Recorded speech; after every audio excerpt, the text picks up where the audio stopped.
l'IA est un formidable serviteur, mais un très mauvais maître.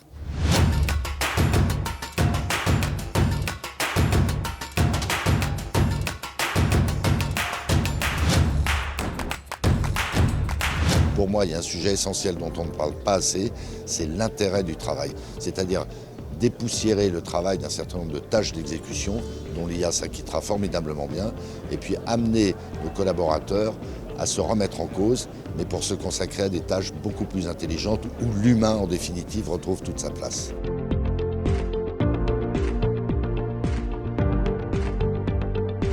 Ce qui paraît assez évident, c'est que ce n'est pas forcément au niveau des métiers, c'est au niveau des tâches qu'il va falloir réfléchir. Ce sera déjà beaucoup moins anxiogène. On a des métiers qui vont être extrêmement exposés à l'IA.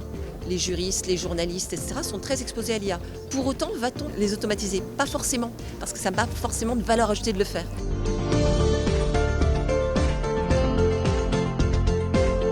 En fait, le grand piège, c'est précisément d'être passif face à l'IA, de se laisser guider par l'IA, de faire de l'IA celui qui va décider, alors que justement, la clé de la survie à l'ère de l'IA, c'est de continuer à être celui qui guide, celui qui a de l'agence, celui qui est actif.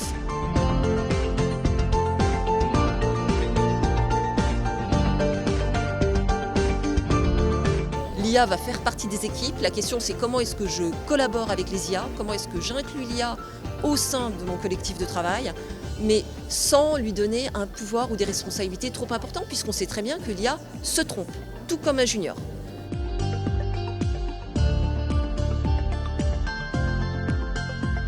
On va faire des trucs super bien avec, et on va faire des bêtises aussi avec, mais on va apprendre. Et toutes les choses innovantes, c'est toujours la même chose.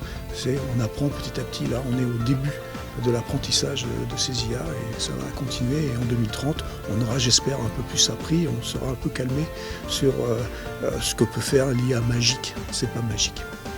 Ambition, opportunité, formation continue, urgent, enthousiasme. Le premier arbitrage que doit faire un chef d'entreprise face à l'IA, c'est déjà de se convaincre que c'est absolument déterminant pour l'avenir de son entreprise et que c'est un avenir positif.